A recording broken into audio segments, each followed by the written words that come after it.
귀한 예배 자리에 오신 여러분을 주님의 이름으로 환영합니다. 이 시간 우리의 마음을 다하여 정성을 다하여 하나님 앞에 나가기 원합니다. 찬양으로 하나님께 영광 올리며 함께 선포하며 나아가도록 하겠습니다.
왕이 주의 힘으로 말미암아 기뻐하며 주의 구원으로 말미암아 크게 즐거워하리이다.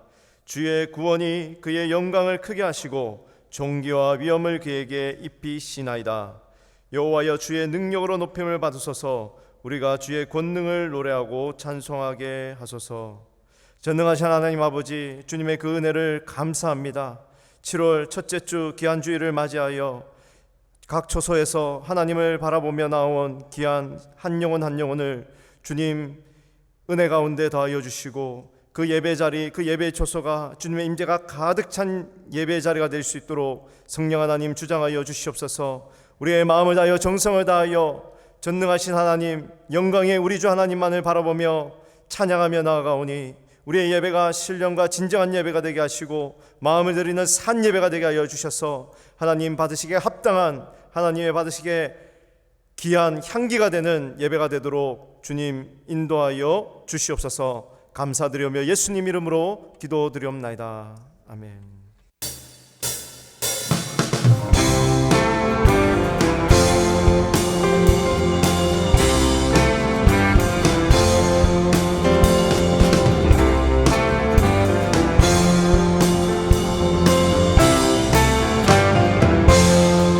산과 시내와 붉은 노을과 땅의 모든 것 주 다스리네. 내 안에 갈망 유일한 소망 주님 날 다스리는 것 주 오셔서 통치하소서. 얻은 나의 꿈 얻은 것을 쌓 내 모든 것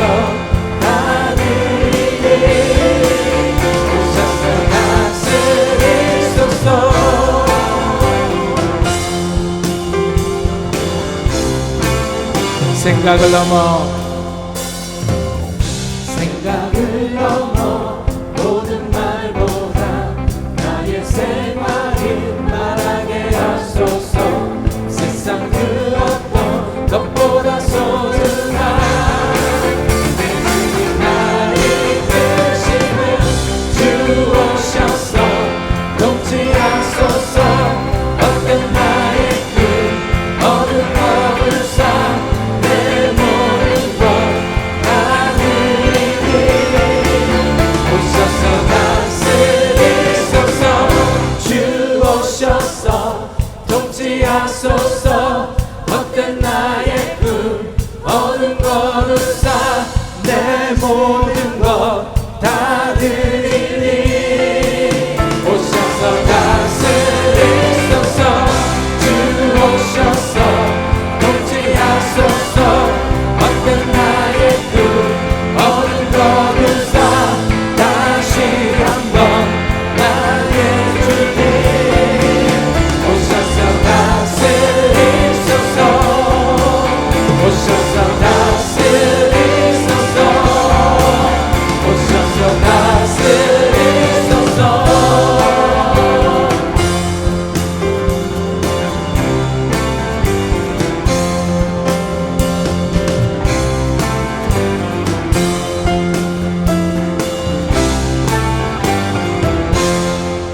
주님 오셔서 다스리소서.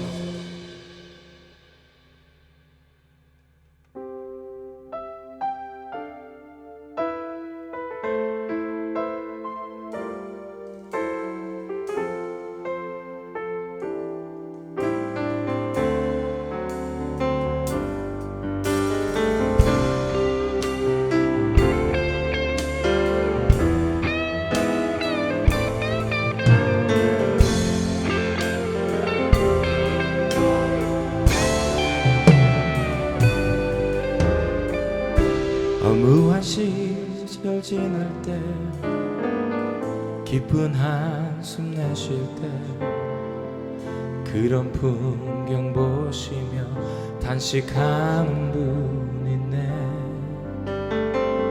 그와 같이 너희를 버려두지 않으리. 내가 너희와 영원히 함께하리라.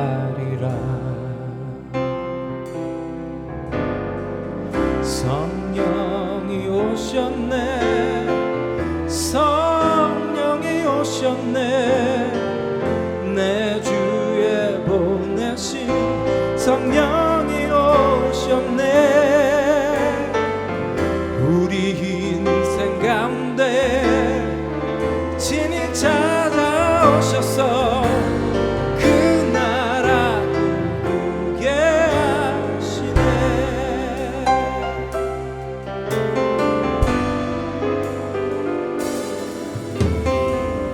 억눌린 자 갇힌 자 자유함이 없는 자 피난처가 되시는 성령님 계시네.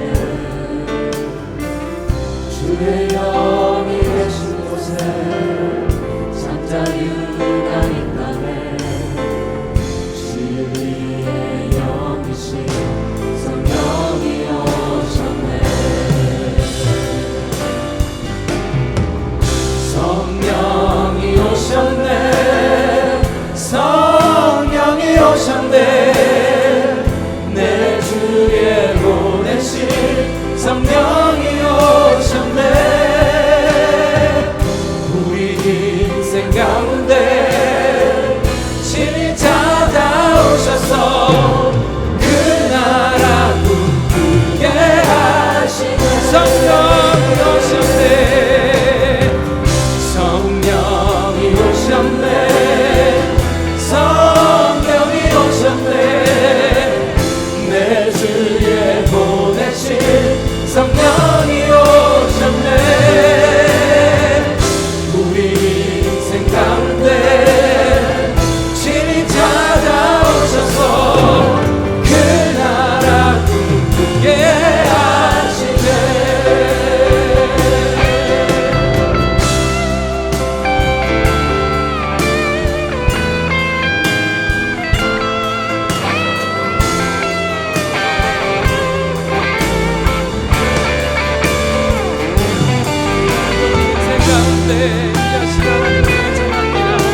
살아계신 하나님 감사합니다.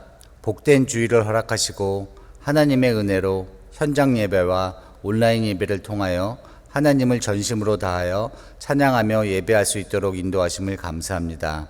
지금 이 시간 모든 마음과 정성을 쏟아 신령과 진정으로 예배드림으로 살아계신 하나님을 깊이 만나는 시간이 되길 간절히 기도합니다. 우리의 믿음의 자녀로 불러주신 하나님 감사합니다. 아이 하나를 키우기 위해서는 한 마을이 필요하듯이 그리스도인 하나를 키우기 위해서는 믿음의 공동체인 교회가 필요함을 고백합니다. 또한 그리스도의 몸 되신 교회 없이는 우리도 없음을 고백합니다. 오직 우리의 교회의 존재의 이유인 복음 전파와 선교에 힘쓰는 저희 모두가 되도록 인도하여 주세요. 하나님이 모든 사람이 구원을 받으며 진리를 아는 데에 이르기를 원하시느니라.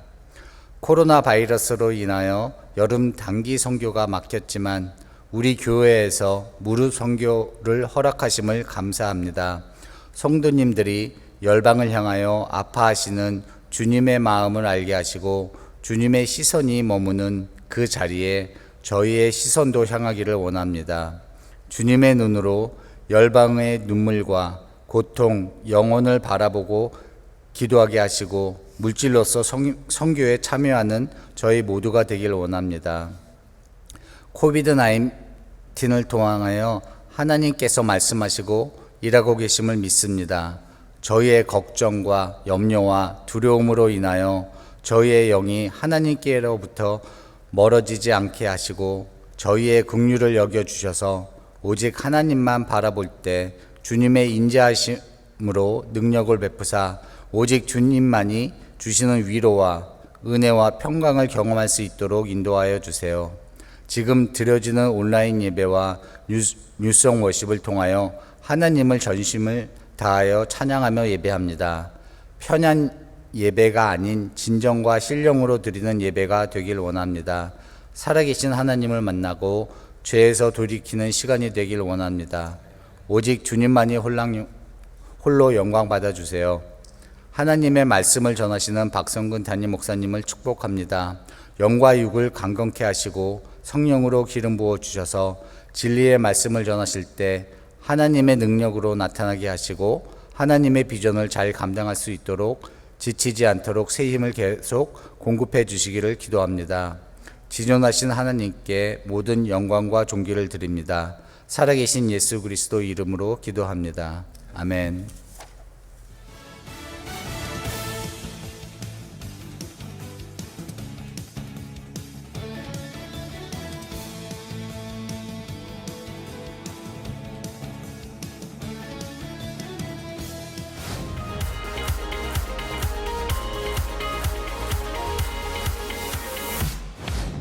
오늘부터 3부 뉴송 예배를 시작합니다.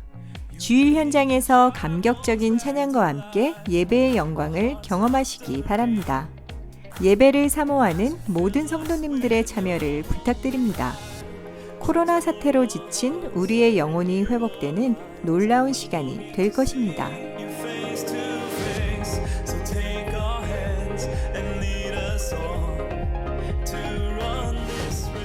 코로나의 위협보다 더 크신 하나님의 은혜가 우리 모두를 감싸고 있습니다.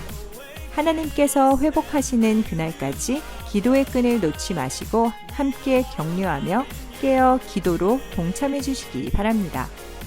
이번 한 주간도 BSBC 모든 성도님들의 중보 기도를 부탁드립니다.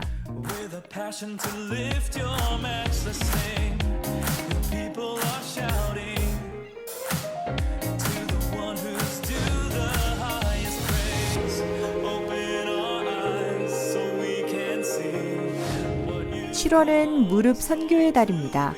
코로나 사태로 인하여 선교가 멈추지 않도록 함께 동참해 주시기 바랍니다. 먼저 선교사들을 위한 중보 기도에 힘써 주시기 바랍니다. 본교회에서 후원하는 선교사들 중에 이번 주간에 기도해야 할 4분의 기도 제목들을 주보에 올렸습니다. 또한 안내석에 마련된 무릎 선교 헌금 봉투를 사용하셔서 물질로 후원해 주시기 바랍니다.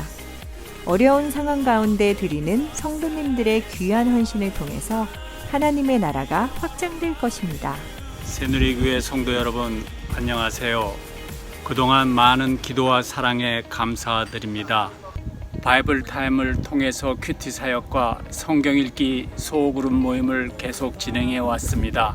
각 가정에서 교회가 세워져 가정 예배로 주일 예배를 드리고 있습니다.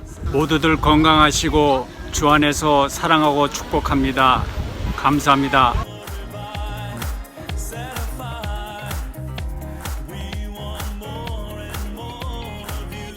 주님 안에서 행복한 한 주 보내시길 바랍니다. 오늘 귀한 예배 함께 하신 여러분 모두를 다시 한번 주님의 이름으로 환영하며 또 축복합니다. 오늘이 7월 첫째 주일입니다. 벌써 금년도 6개월이라는 세월이 지나갔습니다. 어려운 시기 믿음으로 잘 달려오신 여러분들 진심으로 감사하게 생각합니다.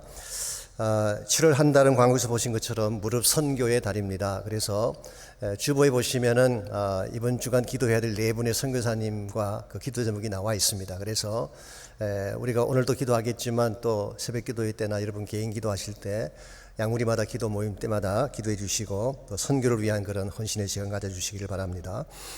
오늘부터 3분 유송 예배가 재개가 됩니다. 우리 좀 젊은 가정들을 위한 예배이고 소중한 예배입니다. 가능하신 분들은 여러분께서 초청해 주시고 또 격려해 주셔서 함께 해 주시기를 바랍니다. 아시는 대로 코로나 사태가 갈수록 점점 더 악화되어 가고 있고 더 많은 확진자가 지금 늘어나고 있습니다. 그래서 우리 주지사도 이제 그동안 풀었던 걸 다시 잠그고 제대를 가하는 그런 조치들을 많이 취했죠. 그래서 지금 뭐 어디를 가든 다 위험 부담은 있고 또 교회 나오시는 것도 쉽지 않은 그런 때이지만 한 가지 꼭 명심하실 것은 마스크가 키입니다. 마스크를 하시게 되면 굉장히 많은 부분을 우리가 이렇게 막을 수가 있습니다. 그래서 혹시 영상에 띄워주시면 좋겠는데요. 제가 오늘 중앙일보 봤더니 저게 있어서 저걸 가져왔습니다. 두 사람인데 마스크를 안 할 경우에는 100% 전염이 돼요. 마스크를 안 하면. 그러나 마스크를 하면 그 확진자가 마스크를 안 했을 경우는 70%가 전염이 되고 확진자가 마스크를 할 경우는 5%밖에 전염이 안 됩니다. 둘 다 마스크하면 1.5%밖에 안 되니까 거의 전염이 안 되는 것입니다. 그래서 여러분께서 꼭 어디를 가시는지 마스크 꼭 해주시고 교회 나오실 때는 철저하게 마스크 해주시고 예배 시간에도 또 찬양할 때도 마스크를 꼭 해주시기를 바랍니다. 그래서 방역이 가장 중요한 것이고 여러분의 건강이 가장 중요한 것이기 때문에 조금이라도 몸이 불편하시든지 기저질환 앓으시는 분들이나 연로하신 분들은 가정에서 온라인으로 계속 예배하시기를 바랍니다. 그래서 가능하신 분들 또 건강이 허락하시는 분들은 나오셔서 예배하되 우리가 철저하게 조심하고 또 방역을 하면서 그렇게 예배했으면 좋을 것 같습니다. 그 외 나머지 광고 내용들 잘 참조하셔서 함께 도와주시길 바랍니다. 이 시간 바칠 헌금을 위해서 함께 기도하겠습니다. 하나님 감사합니다. 코로나가 창궐하고 날이 갈수록 점점 기세를 더하는 가운데 있지만 하나님께서는 사랑하는 주의 백성들과 그 가정과 그 자녀들을 보호해 주시는 것을 감사합니다. 주 안에 평강이 있고 주 안에 안식이 있는 줄 믿습니다. 두렵고 힘든 때이지만 주님 안에 들어가서 기도하고 찬양하는 가운데 마음의 평화를 누리는 모든 주의 백성 되게 하여 주시고 가정의 삶의 터전과 자녀들의 모든 삶의 현장을 주님 철저하게 보호해 주셔서 상하지 않고 다치지 아니하도록 하나님 은혜를 베풀어 주시옵소서. 이 시간에 귀한 예물을 주께 드립니다. 말씀에 순종해 드리는 11조 예물을 헌납해 주시고 또한 감사의 제목들과 특별히 선교를 위해 드리는 선물을 축복해 주셔서 하나님 나라를 확장하고 주의 뜻을 이루는 데에 바르게 쓰임받는 예물 되게 하여 주옵소서. 감사드리오며 예수님의 이름으로 기도하옵나이다. 아멘.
은혜를 쏟지 말자. 고린도후서 6장 1절로 2절까지 말씀입니다. 우리가 하나님과 함께 일하는 자로서 너희를 권하노니 하나님의 은혜를 헛되이 받지 말라. 이르시되 내가 은혜 베풀 때에 너에게 듣고 구원의 날에 너를 도왔다 하셨으니 보라 지금은 은혜 받을 만한 때요 보라 지금은 구원의 날이로다. 아멘. 얼마 전에 이메일을 통해서 가장 중요한 성공 비결이라는 제목의 글을 받아본 적이 있습니다. 옛날에 어떤 왕 한 분이 그 지혜자들, 현인들을 모아놓고 명령을 내렸습니다. 모든 백성이 꼭 알아야 될 인생의 성공 비결을 적어오라 그렇게 분부를 했습니다. 현인들은 그때부터 열심히 연구하고 토론해서 성공 비결을 담은 책 12권을 왕에게 올렸습니다. 그랬더니 내용은 참 좋은데 너무 방대하니까 줄여오라고 했습니다. 그래서 현인들이 의논한 끝에 6권으로 줄였습니다. 그랬더니 이것도 많으니까 더 줄여라고 2권으로 줄였습니다. 그것도 길다고. 그래서 한 권의 책으로 성공 비결을 만들어서 왕이 올렸는데 이것도 길다는 것입니다. 생업에 바쁜 백성들이 읽기에는 너무 긴 글이니까 더 줄여보라 그렇게 분부를 했습니다. 그래서 이 지혜자들이 할 수 없이 한 권의 책 중에서 가장 중요한 부분만 줄여서 한 페이지로 요약을 했습니다. 그랬더니 이것도 길다고 더 줄일 수가 없느냐고. 그래서 현인들이 줄이고 또 줄여서 그 한 페이지 중에서 핵심이 되는 한 글귀만 적어서 왕에게 올렸습니다. 그때 왕이 그것을 보고 바로 이거다라고 무릎을 쳤다고 합니다. 그 한마디가 무엇일까요? 공짜는 없다, 이 한마디를 적었다고 합니다. 일리가 있는 말이죠. 삭막한 이 시대에 공짜가 어디 있겠습니까? 그러므로 공짜 바라지 말고 성실하게 살아야 성공한다, 아마 그런 메시지인 것 같습니다. 이 세상에 살아가는 동안에는 공짜가 없습니다. 우리가 무엇을 받으면 반드시 그 뒤에는 대가가 숨겨져 있는 것입니다. 그런데 공짜 점심을 좋아하시는 분들이 계실지 모르지만 사실은 공짜가 아닙니다. 공짜 뒤에는 반드시 반대급부에 대한 기대가 숨어있기 마련입니다. 그래서 한국에서 이런 재미있는 일화가 있습니다. 한국의 어떤 음식점 벽면에 이런 문구를 적어 놓았습니다. 오늘은 현찰, 내일은 공짜라고 하는 그런 글을 적어 놓았어요. 이걸 본 손님 한 분이 음식을 먹고 나서 현찰을 지불한 후에 내일은 공짜라고 하니까 그 다음날 다시 와서 음식점에서 밥을 먹었습니다. 근데 밥이 끝났는데 음식값을 내라는 것입니다. 아니 분명 내일은 공짜라고 했는데 왜 값을 받느냐 따졌더니 주인이 말을 하죠. 그러나 손님이 드신 것은 오늘입니다. 공짜를 드시고 싶으면 내일 또다시 오십시오. 이런 엉큼한 상술이 어디 있겠습니까? 가는 날은 항상 오늘이죠. 그러므로 현찰을 내야 하는 것입니다. 이와 같이 공짜를 용납하지 않는 것, 이것이 세상의 논리이고 세상의 길이기도 합니다. 세상 사람들은 내가 노력한 만큼 대가를 얻고 내가 지불한 만큼 혜택을 보는 것을 당연한 삶의 이치로 알고 있는 것입니다. 그러나 하나님의 세계도 이와 같을까요? 그렇지 않다고 생각합니다. 하나님의 세계에는 거둬주시는 공짜가 너무나 많습니다. 생명도 거둬주시고 공기도 거둬주셨어요. 햇빛과 바람, 구름과 비, 하늘과 바다도 거둬주신 것입니다. 이와 같이 값없이 거둬주신 것을 성경은 뭐라고 부를까요? 이것을 은혜라고 부르는 것입니다. 은혜라는 이 말은 카리스라고 하는 헬라 말이죠. 값없이 주는 선물이라고 하는 뜻입니다. 특별히 예수 그리스도를 통해 받게 될 구원의 선물은 무엇과도 바꿀 수 없는 값진 하나님의 축복이 아닐 수가 없습니다.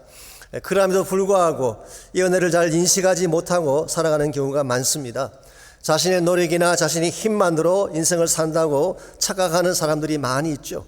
실상은 하나님 없이는 하루도 살 수 없는 것이 인생의 현주소인데 이것을 알지 못한 채 자기 힘으로 살고 있다고 큰 소리를 칩니다. 그러나 여러분과 제가 하나님의 은혜 없이는 살 수 없다는 사실을 깨닫고 은혜를 구하고 은혜를 소중히 여겨야지 바른 삶을 살아갈 수가 있는 것입니다. 오늘 이 시대의 많은 그리스도들 가운데에 분명히 은혜를 통해 구원받았음에도 불구하고 하나님의 은혜를 가볍게 여기고 은혜를 쏟아버리는 경우를 볼 수가 있습니다. 이것은 불행한 케이스가 아닐 수 없습니다. 구약 성경 보게 되면 이스라엘 민족은 하나님의 큰 은총을 받은 민족으로 소개가 되고 있습니다. 신명기 33장 29절에 보시면은 이스라엘아 너는 행복자로다 여호와의 구원을 너같이 얻은 백성이 누구냐 그렇게 반문했어요. 이스라엘 민족만큼 하나님의 페이버를 받은 민족이 어디 있겠어요. 출애굽의 축복을 누렸습니다. 만나와 반석에서 나오는 생수를 마셨어요. 계명의 말씀을 주시고 하나님의 임재와 보호하심으로 철저하게 그들을 보호하시고 이끌어 주셨어요. 이스라엘 민족만큼 많은 은총과 복을 받은 자가 어디 있겠습니까? 그랬는데 이 민족은 하나님의 은혜를 다 쏟아버렸어요. 우상을 선택함으로 하나님을 저버린 것입니다. 그 결과 가장 비참하고 몰락된 그런 민족으로 전락하지 않았습니까? 그러므로 우리가 은혜를 받는 것도 참 중요하지만 받은 은혜를 쏟지 아니하고 간직하는 것은 더 중요한 것입니다. 은혜를 은혜로 여기고 간직할 때에 이것이 여러분과 저에게 실제적인 축복이 되는 것입니다. 여러분, 하나님으로부터 어떤 은혜를 받으셨는지요? 그것을 잘 간직하며 소중히 여기며 살아가고 계시는지요? 우리가 이 땅을 살아가는 동안에 하나님의 은혜를 쏟지 아니하고 은혜 속에서 참된 축복을 누리려면 무엇이 필요할까요? 오늘 같이 봉독한 본문을 통해서 이것을 함께 정리해 보려고 합니다. 오늘 같이 읽은 본문에 보시면 화목의 복음을 통해 주어진 하나님의 은혜에 대한 말씀이 오늘 본문의 내용입니다. 1절 말씀 잠시 보시면 우리가 하나님과 함께 일하는 자로서 너희를 구원하노니 하나님의 은혜를 헛되이 받지 말라 그랬어요. 사도 바울은 하나님의 동력자로서 고린도 성도들에게 간절히 부탁할 강청이 하나 있다. 그 간청이 뭐냐? 하나님의 은혜를 헛되이 받지 말라는 것입니다. 여기 헛되이라는 이 말은 에이스 캐논이라는 단어, 이 캐논, 캐노스 혹은 크노시스 이 단어는 텅 비었다, emptiness 그런 의미를 갖고 있습니다. 빌보스 2장 7절 말씀에 크나틱 디알러지라고 예수님이 성육신하실 때 모든 걸 비웠다는 말씀이 나오잖아요. 그때 사용된 똑같은 단어입니다. 그래서 캐노스라는 이 단어는 empty, 텅 비었다, worthless, 가치가 없다, 낭비한다 그런 뜻입니다. 그러므로 은혜를 헛되이 받지 말라 이 말을 직역하게 되면 받은 은혜를 낭비하지 말고 쏟아버리지 말라 그런 뜻이에요. 자, 사도 바울이 왜 고린도 교회를 향해서 이런 권고를 하고 있는 것일까요? 고린도 교회가 은혜를 가볍게 여기고 쏟아버렸기 때문에 그런 것입니다. 많은 은혜를 주셨는데 은혜에 합당한 삶을 살지 못했기 때문에 더 이상 은혜를 소홀히 다루지 말라 그렇게 권면하고 있는 것입니다. 사실 고린도 교회만큼 하나님의 은혜를 많이 받은 교회가 어디 있겠어요? 고린도전서 1장 4절에서 9절을 보시게 되면 하나님께서 그들에게 베푸셨던 은혜들이 쭉 나열되어 있습니다. 그리스도 예수 안에서 너희에게 주신 하나님의 은혜로 말미암아 내가 너희를 위하여 항상 하나님께 감사하노니, 여기에 하나님이 너에게 주신 은혜가 있다고 표현하고 있죠. 그 내용이 5절에 나옵니다. 이는 너희가 그 안에서 모든 일 곧 모든 언변과 모든 지식에 풍족하다. 이게 언변이라고 하는 것은 말씀의 파워를 말합니다. 지식이라고 먼저 간 것은 인사이트, 말씀에 대한 통찰력을 말하는 것입니다. 하나님은 고린도 교회에 말씀의 풍성한 축복을 주셨어요. 하나님의 말씀을 잘 선포할 수 있는 힘도 주시고 깨달을 수 있는 인사이트도 허락해 주셨어요. 어느 교회보다도 말씀에 풍족함을 주셨습니다. 두 번째로 6절 말씀 보면 그리스도의 증거가 너희 중에 견고하게 되었다고 했어요. 그리스도의 증거라고 하는 것은 예수 그리스도에 대한 믿음의 확증을 말하는 것입니다. 예수를 믿을 수밖에 없게 만드는 증거들, 이 많은 증거들을 하나님이 고린도 성도들에게는 보여주셨어요. 그래서 믿음을 견고하게 만들었다고 말씀합니다. 7절 말씀 보시면은 모든 은사에 부족함이 없다. 고린도 교회는 은사가 넘치는 교회였습니다. 은사가 모자랐던 교회가 아니라 은사가 너무 넘쳐서 사실은 이슈가 되었던 교회이기도 하죠. 9절 말씀 보시게 되면 주님과의 교제마저도 풍성했다 그렇게 설명하고 있습니다. 이와 같이 하나님으로부터 많은 은혜를 받았으면 모든 면에서 성숙하고 거룩한 삶을 추구해야 되는데 실제 고린도 교회의 모습은 어땠습니까? 정반대였음을 성경은 밝히고 있습니다. 싸우고 분열하고 음행과 부도덕한 일을 행하면서 세상 사람들의 조롱거리가 됐습니다. 더구나 바울을 배척하지 않습니까? 바울이 전거했던 십자가의 복음을 배척하고 하나님의 은혜를 저버리는 일을 마음껏 한 교회가 고린도 교회였어요. 왜 고린도 교회가 많은 은혜를 받았음에도 불구하고 은혜를 간직하지 않은 채 이렇게 쏟아버리게 된 것일까요? 일반적으로 은혜를 쏟는 데는 두 가지 이유가 있습니다. 첫 번째 이유는 은혜의 가치를 모를 때 쏟는 것입니다. 아무리 귀한 것도 그 가치를 모르면 함부로 다루게 돼 있죠. 하나님이 값없이 주셨다고 해서 값싼 것이 아닌데 그들은 은혜를 사구려 취급한 것입니다. 두 번째 이유는 그들 마음의 그릇이 깨어져 있었기 때문입니다. 그릇에 구멍이 나 있으면 물을 담을 수 없지 않겠습니까?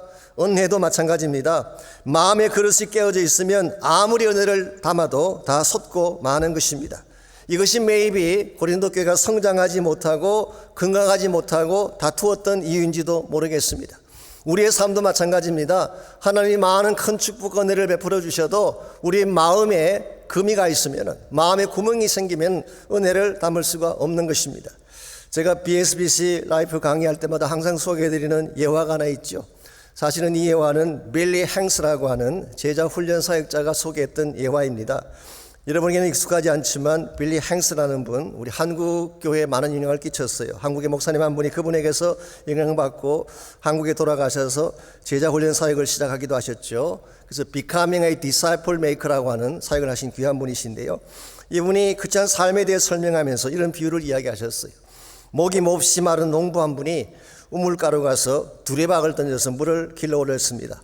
처음에 물을 길어 올릴 때는 분명히 두레박에 물이 가득 담겨 있었는데 다 올려놓고 보니까 두레박에 물이 거의 남아있지 않았어요. 이유가 뭘까요? 이유는 간단합니다. 두레박에 구멍이 나 있었기 때문이죠. 아무리 물을 잔뜩 담아도 구멍이 나 있으면 올라오는 동안에 다 쏟아질 수밖에 없는 것입니다. 우리 영적 생활도 이와 같다고 지적을 했습니다. 하나님이 아무리 많은 은혜를 베풀어 주셔도 우리 마음에 구멍이 나 있으면 간직할 수가 없는 것입니다. 그래서 교회 생활을 제법 오래 하고 말씀도 많이 들었음에도 불구하고 믿음이 자라지 못한 채 그저 그런 삶을 영위하고 있는 분들을 많이 볼 수가 있죠. 본인은 인식하지 못할지 모르지만 어딘가에 구멍이 뚫어져 있는 것입니다.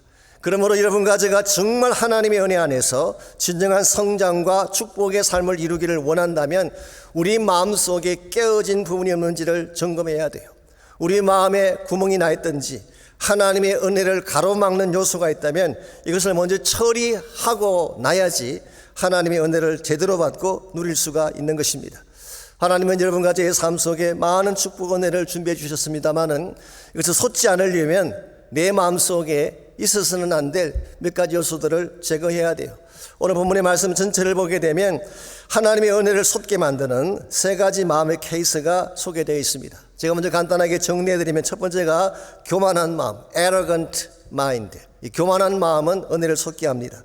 두 번째가 왜곡된 마음, distorted mind. 깨어진 마음이고 삐뚤어진 마음이죠. 세 번째가 주저하는 마음, wavering mind 혹은 indecisive mind라고 할 수가 있습니다.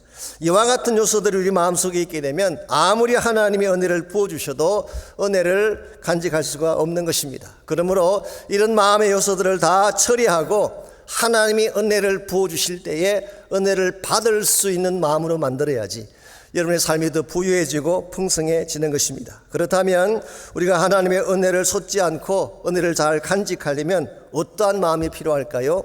첫 번째로 겸손한 마음이 필요합니다. 말씀드린 것처럼 은혜를 쏟아버리는 첫 번째 요소가 교만이에요.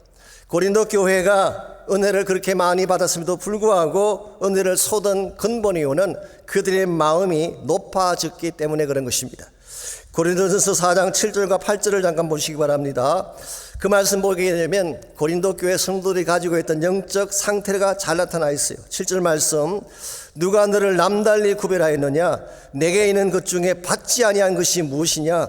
내가 받았은즉 어찌하여 받지 아니한 것 같이 자랑하느냐? 쉽게 표현하면 너희들이 가진 모든 것이 하나님이 주신 것인데 하나님을 자랑하는 것이 아니라 너희들이 다 이룬 것처럼 자랑하느냐? 그렇게 반문하고 있어요. 8절 말씀, 너희가 이미 배부르며 이미 풍성하며 우리 없이도 왕노릇하게 되었도다. 이미 배부른 사람이 갈증을 느끼겠습니까? 어떤 배고픔을 느끼겠습니까? 이미 부자도 느끼는 사람이 무엇을 아쉬워하겠어요? 이미 왕이 되었다고 생각하는 사람이 무엇을 요청할 수가 있겠습니까? 이와 같이 이미 배부른 너희들, 이미 부유한 너희들, 이미 스스로 왕이 되었다고 자취하는 너희들의 마음이 높아졌기 때문에 하나님이 어떤 은혜를 주셔도 받을 수가 없다. 그런 지적을 하고 있는 것입니다. 오늘 우리의 마음이 높아져 있다면 낮추어야 돼요. 하나님의 은혜는 낮은 것으로 흐르게 되어 있습니다. 그래서 우리의 마음이 겸손할 때에 하나님께서 복을 주시고 은총을 다하여 주시는 것입니다. 그래서 야고보서 4장 6절은 이렇게 기록합니다. 하나님이 교만한 자를 물리치시고 겸손한 자에게 은혜를 주신다고 했어요. 교만한 자는 하나님께서 리젝트 하시지만 겸손한 자에게는 은총을 베풀어 주신다. 그러므로 우리가 정말 하나님의 은혜 받기를 원한다면 마음을 비우고 겸손히 엎드려야 되는 것입니다. 하나님만이 모든 것을 하실 수 있습니다. 나는 아무것도 할 수 없는 존재입니다. 이 사실을 고백하고 겸손하게 엎드리게 되면 하나님께서 특별한 은혜를 안겨주시는 것입니다. 제가 구독하고 있는 이메일 중에요, 류태영 박사가 보내주시는 메일이 있습니다. 아실지 모르지만 류태영 박사는 굉장히 귀한 분입니다. 전라북도 임실군의 작은 마을에서 태어나셔서 굶주림과 가난 속에서 초등학교도 겨우 졸업하신 분이에요. 정말 가난한 모섬 집안의 출신입니다. 그럼에도 이분은 초등학교 때부터 어머니를 따라 새벽 기도에 나가서 기도를 배웠어요. 엎드려 기도하면 하나님이 도우신다, 이 사실을 배우게 된 것입니다. 그래서 기도의 능력으로 늦은 나이긴 하지만 18세에 중학교를 졸업을 하고 서울로 올라가서 구두 닦기, 신문 팔이 등 갖은 고생을 하면서 야간 고등학교를 졸업합니다. 그리고 건국대학교에 입학을 하게 됐어요. 근데 이번에 마음속에 한 가지 꿈이 있는데요. 그 꿈은 한국의 농촌을 깨우고 가난을 떠나가게 하자는 꿈이 그에게 있었습니다. 그래서 그 당시 살펴보니까 전 세계 국가들 가운데 농업 선진 국가가 덴마크라는 사실을 알고 덴마크로 유학을 갈 생각을 하게 됐습니다. 그런데 돈도 없지, 백도 없지, 갈 수 있는 길이 없어요. 그래서 이분이 할 수 있는 게 한 가지밖에 없는데 엎드려서 기도하는 것입니다. 근데 기도하는 중에 하나님이 그런 마음을 주셨대요. 너가 만일 덴마크로 가기를 원한다면 덴마크에서 제일 높은 사람과 컨택을 해라. 제일 높은 사람이 덴마크 국왕 아니겠습니까? 그 사람에게 편지를 보내면 그 사람이 너를 돕지 않겠느냐. 사실 그 당시는 아직 국교가 형성이 안 돼서 대사관도 없고 요즘같이 인터넷도 있던 시대가 아닙니다. 그런데 어떻게 그 왕의 주소를 알고 어떻게 편지를 보내겠어요. 그래도 불구하고 이분은 하나님이 함께 하시면 가능하다 그렇게 확신하고 일단 도서관으로 가서 국왕의 이름을 찾았어요. 그랬더니 프레드릭 구세라고 되어 있습니다. 이게 전부예요. 이 프레드릭 구세라는 이름 하나만 알고 다른 건 아무것도 알 수 있는 것이 없었어요. 그래도 이 사람은 믿음으로 자기의 생각을 편지에 다 적은 후에 봉투에다가 왕의 이름을 적고, 왕이 아무래도 수도에 살고 있지 않겠습니까? 그래서 코펜하겐이라고 적고 덴마크라고 적은 후에 우체통에 집어넣었어요. 우리 시로 표현하자면은 김서방이라고 적고 서울, 한국 그렇게 적은 케이스와 똑같은 것입니다. 이 편지가 국왕에게 들어갈 수가 있겠어요? 또 들어간다고 한들 국왕이 이런 편지를 보기나 하겠습니까? 그랬는데 놀랍게도 20여일 지난 뒤에 답신이 왔어요. 국왕이 직접 보낸 답신이에요. 당신이 이곳에 와서 공부하는 동안에 전액으로 장학금을 주겠고 비행기 티켓까지 다 마련해 주겠다. 심지어 오는 도중에 일본에 하루 묵는 호텔비까지 다 대주겠다라고 하는 그런 답신이 왔어요. Can you believe it? 이 가능한 일입니까? 정말 이분은 이와 같은 기적으로 돈 한 푼 안 들이고 덴마크 유학을 하고 나중에 히브리 대학에서 또 공부를 하신 후에 한국으로 돌아왔습니다. 돌아왔더니 청와대에서 초청이 왔어요. 그 당시 한국 청와대에서 추진하고 싶었던 큰 프로젝트가 있는데 그 프로젝트가 새마을 운동이었습니다. 그래서 한국의 새마을 운동의 기초를 닦고 그것을 세운 분이 바로 류태영 박사예요. 후에 이분이 건국대학교의 부총장까지 역임을 하시고 농촌 청소년 미래재단을 설립하셔서 농촌에 있는 학생들에게 장학금 주는 사역을 했고 지금까지도 그것이 계속되고 있습니다. 여러분, 이와 같은 일을 누가 한 것일까요? 하나님이 하신 것입니다. 하나님이 하신 이와 같은 일을 우리는 은혜라고 부르는 것입니다. 있을 수가 없는 일인데, 나의 힘으로는 절대로 할 수가 없는 일인데 하나님이 공짜로 해주신 것, 이게 은혜예요. 은혜. 이와 같은 은혜가 누구에게 임한다고요? 겸손하게 하나님만 바라보며 기도하는 사람에게 임하는 것입니다. 그러므로 사랑하는 성도 여러분, 환경을 탓하지 마십시오. 인맥이니 학연이니 출신 탓하지 말고 하나님의 은혜를 꼭 붙잡으시기를 바랍니다. 겸손하게 부르짖게 되면 하나님의 길도 여시고 기적 같은 축복도 안겨주시는 것입니다. 이런 의미에서 우리가 하나님의 은혜를 마음에 간직하는 첫 번째 비결은 겸손한 마음을 갖는 것입니다. 두 번째 비결이 순전한 마음입니다. 우리가 은혜를 받고 솟지 않으려면 순전한 마음이 필요합니다. 은혜를 솟게 만드는 두 번째 요소가 사실은 삐뚤어진 마음이죠. 왜곡된 마음. 이와 같은 마음에는 은혜가 임할 수가 없습니다. 예수님 비유 가운데에 씨 뿌리는 비유에 보게 되면 가시나무 뜰기에 떨어진 씨앗이라는 비유가 있죠. 이 가시나무 뜰기라고 하는 것은 엉겅귀 같은 마음을 말하는 것입니다. 마음이 엉켜 있어요. 마음이 복잡합니다. 가시를 찌르는 것들이 많이 들어있어요. 이와 같은 마음밭에는 어떤 말씀을 던져 주어도 말씀이 뿌리를 내리고 씨앗이 열매를 맺을 수 없다. 그게 주님의 말씀이었어요. 우리의 마음이 순전해야지 은혜가 임하는 것입니다. 마음이 복잡하고 마음에 가시가 있으면 절대로 은혜가 찾아오지 않는 것입니다. 이런 측면에서 2절 말씀을 잠깐 보겠습니다. 유대인들의 마음이 얼마나 삐뚤어져 있었는지를 보여주는 좋은 예 하나가 2절에 암시적으로 나와 있습니다. 2절 이르시되 내가 은혜 베풀 때에 너에게 듣고 구원의 날에 너를 도왔다 하셨으니. 자, 여기에 인용된 이 말씀은 구약 성경 이사야 49장 8절을 인용한 것입니다. 이사야 49장 8절 원문 전체를 보면 이렇게 기록이 되어 있습니다. 여호와께서 이같이 이르시되 은혜의 때에 내가 내게 응답하였고 구원의 날에 내가 너를 도왔도다.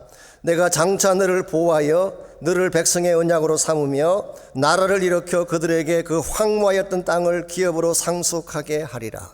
여기 너라는 단어가 계속 나오죠. 이 너가 누구를 지칭하는 것일까요? 학자들마다 여러 가지 의견이 있습니다. 어떤 분은 이 너가 이사야를 말하는 것이다 그렇게 해석하기도 해요. 이사야가 이스라엘 회복을 위해 많은 역할을 해왔기 때문에 그렇게 볼 수도 있겠죠. 어떤 분은 고레스다 그렇게 해석하기도 합니다. 이사야 45장 1절에 보면 고레스를 통해 유대인 해방을 약속하지 않았습니까? 그리고 실제로 고레스 칙령으로 유대인들이 바벨론에서 귀환했기 때문에 고레스가 일어날 것이다 그렇게 본 것입니다. 심지어 어떤 사람들은 여기 나오는 너가 이스라엘을 지칭한다 그렇게 해석하기도 합니다. 특별히 유대인들은 지금까지도 그렇게 해석을 하고 있어요. 그러나 이 세 가지는 다 해당될 수가 없습니다. 이사야 49장에 나오는 너라고 하는 이분은 장차 오실 메시아 예수 그리스도를 말하는 것입니다. 이사야 42장부터 53장까지를 보시면은 여호와의 종의 노래라고 하는 것이 4개 나옵니다. 소위 말해서 장차 오실 여호와의 종을 노래하는 Songs of the Servant, 여호와의 종의 노래라는 것이 4번 나오는데요. 그 중에 여러분이 가장 잘 아시는 노래가 이사야 53장이죠. 그가 찔림은 우리의 허물을 인하며 그가 상함은 우리의 죄악을 인합니다. 이게 바로 종의 노래 가운데 4번째 노래예요. 오늘 본문에 소개된 49장은 그 중에 2번째 노래를 적고 있습니다. 그러므로 이것은 두말할 필요 없이 장차 오실 예수 그리스도에 대한 예언으로 보는 것이 옳습니다. 실제로 주님께서 이 땅에 오셔서 공생애를 사실 때 하나님은 이사야 49장 8절에 예언된 그대로 주님께서 기도하시면 응답해 주셨고 주님이 필요로 할 때에 도움을 주셨어요. 그래서 예수님께서는 3년 공생애를 사시며 귀신을 쫓아내고 안진뱅이를 일으키시고 벙어리의 입을 열고 소경의 눈을 뜨게 하고 심지어 죽은 자까지 살려내시는 엄청난 일을 행하신 것입니다. 여호와께서 들으시고 여호와께서 도와주셔서 일어난 역사들이에요. 이와 같은 역사들은 누구도 부인할 수 없는 자명한 메시아 표적들입니다. 근데 예수님이 이와 같은 표적을 행했을 때에 유대인들이 어떤 반응을 보였나요? 예수님께서 소경의 눈을 뜨게 하고 안진뱅이를 일으키는 것을 보면서 와, 드디어 하나님의 약속이 성취가 되었구나. 수백 년 수천 년 기다려온 예언의 성취가 우리 앞에 왔구나. 그래서 두 손 들고 하나님을 찬양했나요? 아닙니다. 정반대의 반응을 보였어요. 마태복음 12장 24절이나 마가복음 3장 22절을 보시게 되면 예수님이 이와 같은 기적을 행했을 때에 유대인들은 바알세불의 힘을 입어서 귀신을 쫓아냈다 그렇게 했어요. 심지어 미쳤다 그렇게 말하는 사람까지 있었어요.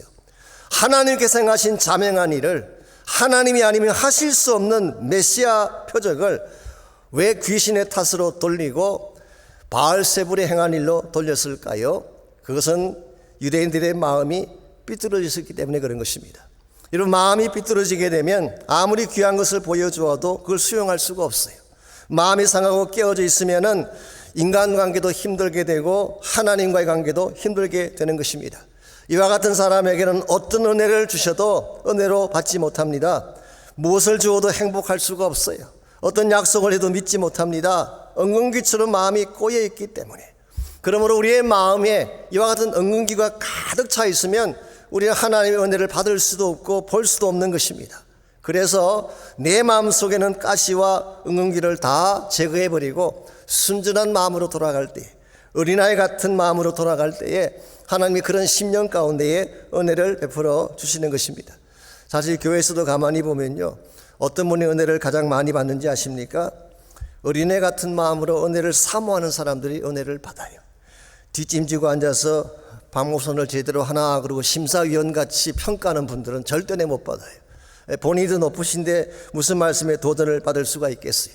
근데 가끔 보기에는 어떤 분들은 무슨 말을 하든 아멘할 자세로 받는 분이 계세요. 심지어는 말하기 전에 먼저 아멘 해버려서 당황할 정도로 막 기다리는 분들이 계세요. 이런 분들의 마음에 하나님의 은혜를 주시는 것입니다.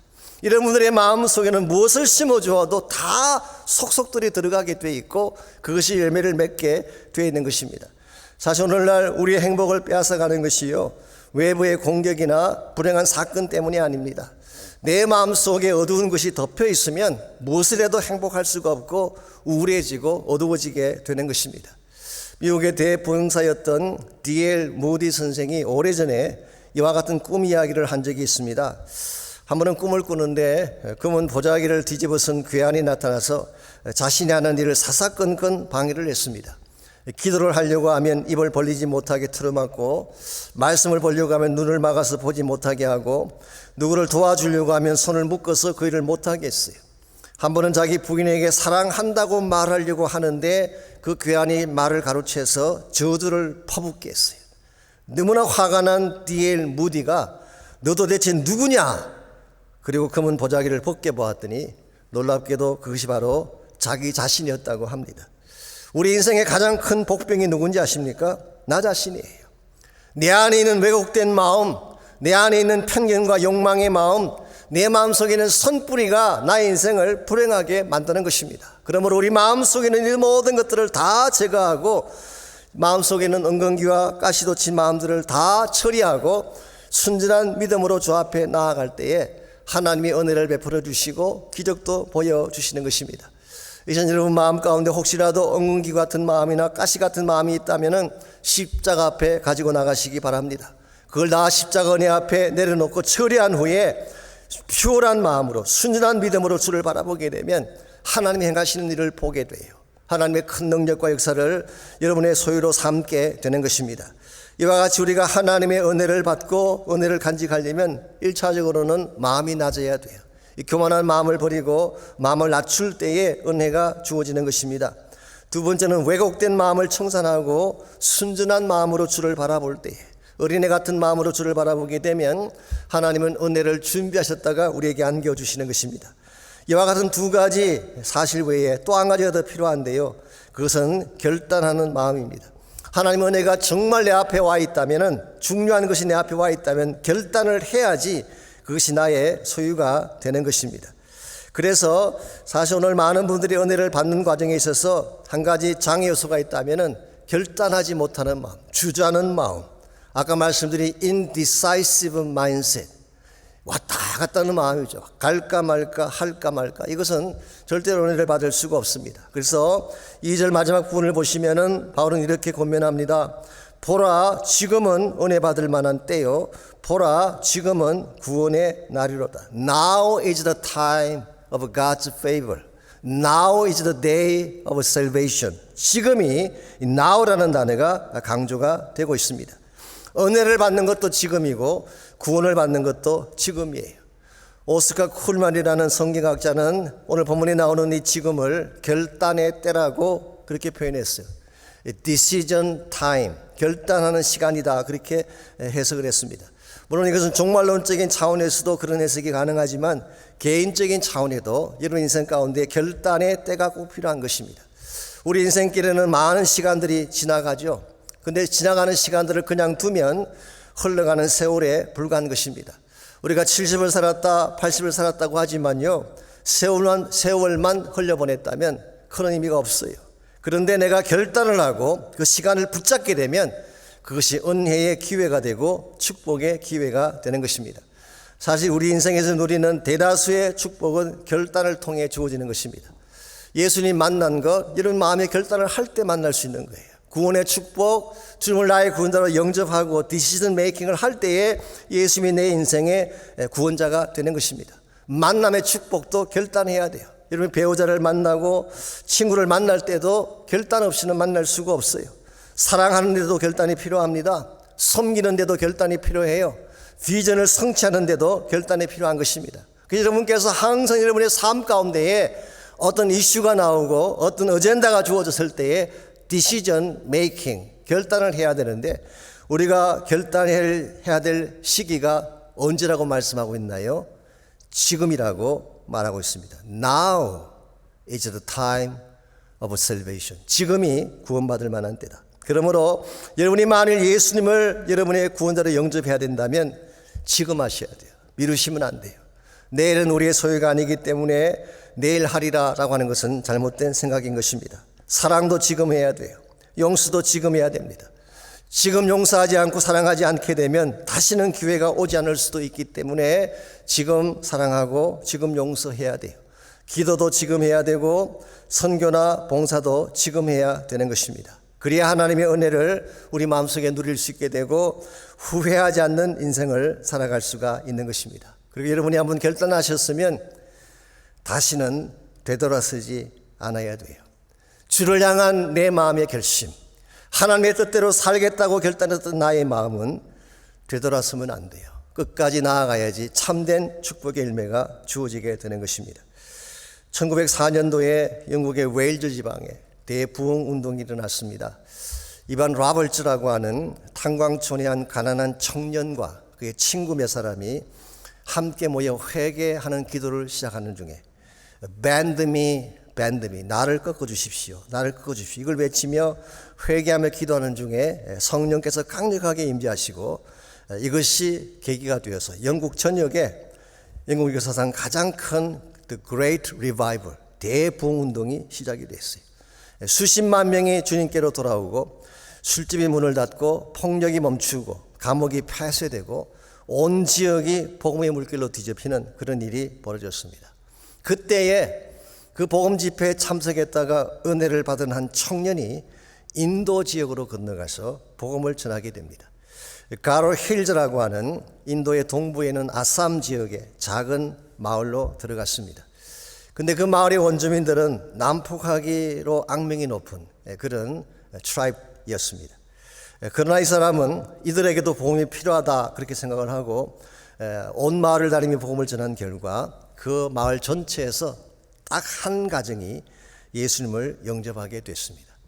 이 사실을 듣게 된 그 마을의 추장이 굉장히 진노를 했어요. 그래서 그 예수를 믿은 그 사람과 가족을 마을 한복판에 세워놓고 그에게 말을 했습니다. Stop following Jesus. 예수 따르는 것을 중단해라. 그랬을 때 그 사람이 이렇게 답을 했습니다. No, I have decided to follow Jesus.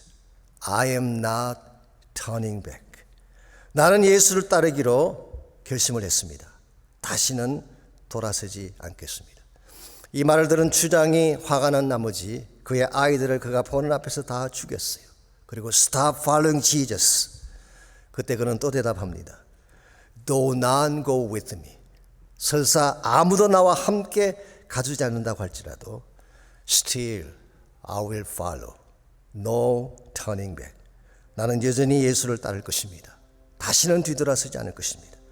그러자 이번에는 너무 화가 난 이 추장이 그의 아내를 죽였습니다. Now you will stop following this Jesus. 이제는 이 예수를 따르지 않아야 되지 않겠느냐. 그때 그 사람은 추장의 눈을 똑바로 쳐다보며 대답했습니다. The cross before me, the world behind me, no turning back. 세상 덩지고 십자가를 바라보기를 원합니다. No turning back. 되돌아서지 않을 것입니다. 추장은 자기 귀를 의심했지만 이와 같이 대답하는 그를 살려둘 수가 없습니다. 격분한 추장이 마침내 그를 죽이고 말죠. 그러나 예수님께서 말씀하신 것처럼 한 알의 밀이 땅에 떨어져 죽지 아니하면 한 알 그대로 있지만 죽은 많은 열매를 맺지 않습니까? 바로 그날 그 마지막 순간까지 뒤돌아서지 않고 주님을 따르겠다고 선포했던 그 사람을 지켜본 모든 마을 사람들이 충격을 받고 마음의 문을 열고 예수님께로 돌아오기 시작했어요. 결국 나중에 추장마저도 주님께로 돌아온 후에 온 마을이 예수 믿는 마을로 변한 것입니다. 그리고 그 사람이 죽어가면서 남겼던 마지막 말이 노래가 되어서 온 마을에 울려 퍼지기 시작했습니다. I have decided to follow Jesus. No turning back. No turning back. 오늘 전 세계 어느 곳이든 복음의 역사가 일어나는 곳에 이 노래가 불려지고 있습니다. 사랑하는 형제자매 여러분, 우리 인생에서 가장 중요한 결단은 예수 그리스도를 향한 결단입니다. 이것만큼 중요한 어젠다가 없습니다. 그러므로 혹시 여러분이 아직 주님 만나지 못한 분이 있다면 지금 결단하셔야 돼요. 지금 마음의 문을 열고 예수님을 나의 구원자로 영접하는 기도를 꼭 드리시기를 바랍니다. 또 여러분 가운데 주님을 나의 구원자로 억셉트하고 따르기로 결심했다면 No turning back. 절대 뒤돌아서지 마십시오. 한 번 바친 인생 끝까지 바쳐야지 주 앞에 쓰임받을 수가 있고 하나님 영광 위에 살아갈 수가 있는 것입니다. 솔직히 지금까지 우리가 살아가면서 얼마나 많은 은혜를 받았나요? 하나님이 우리를 얼마나 사랑하셨고 얼마나 많은 것들을 부어주셨어요. 그들은 많은 것을 받고도 지금도 우리는 계산하고 따지는 가운데에 주 앞에 나의 생애를 전적으로 드리지 않고 있습니다.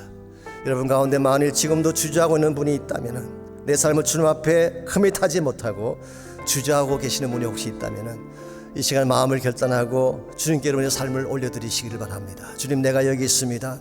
나의 인생은 주님 것입니다. 나의 남은 생애가 주의 나라와 복음을 위해 쓰임받기를 원합니다.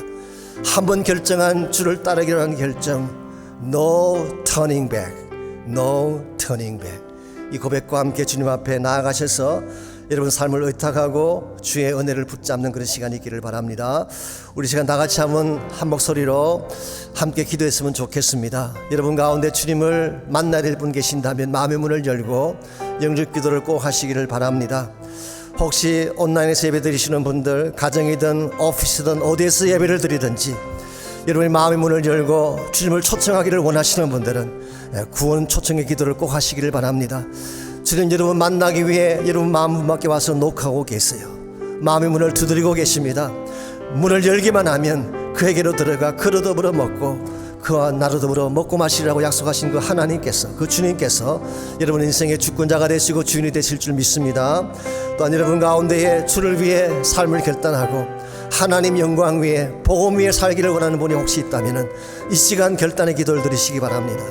나의 인생은 이제부터 주의 것입니다. 주의 나라 위에 달려가기를 원합니다. 하나님과 복음과 그 나라를 위해 나를 드리기를 원하오니 나의 삶을 그렇게 사용해 주십시오. 이런 고백으로 주님 앞에 결단하며 나가면 좋겠습니다. 우리 다 같이 한 목소리로 함께 기도합니다. 하나님 감사합니다. 우리에게 베푸신 놀라운 은혜를 감사합니다.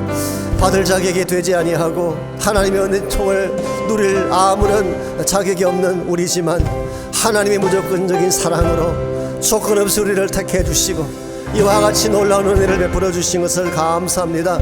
우리 가운데 아직도 예수를 만나지 못한 분이 있습니까?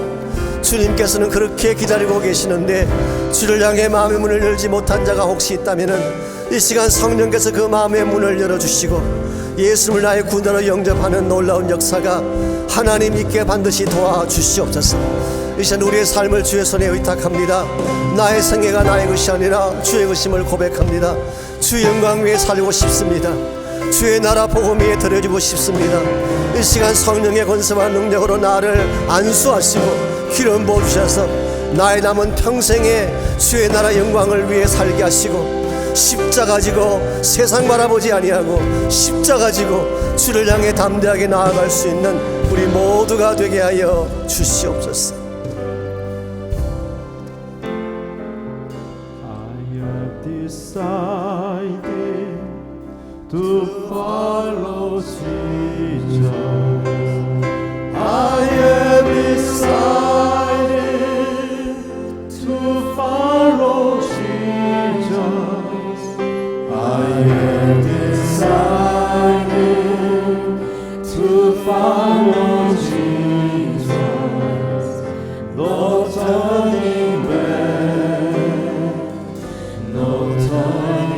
다시 한번 고백합니다. I have decided. I have decided to follow Jesus. I have decided to follow Jesus. I have decided to follow Jesus. No turning back. No turning back. 주님 뜻대로 주님 뜻대로 살기로 했네. 주님 뜻대로 살기로 했네. 주님 뜻대로 살기로 했네. 뒤돌아서지 않겠네. 이 세상 사람 날 몰라줘도 이 세상 사람 날 몰라줘도 이 세상 사람 날 몰라줘도 뒤돌아서지 않겠네.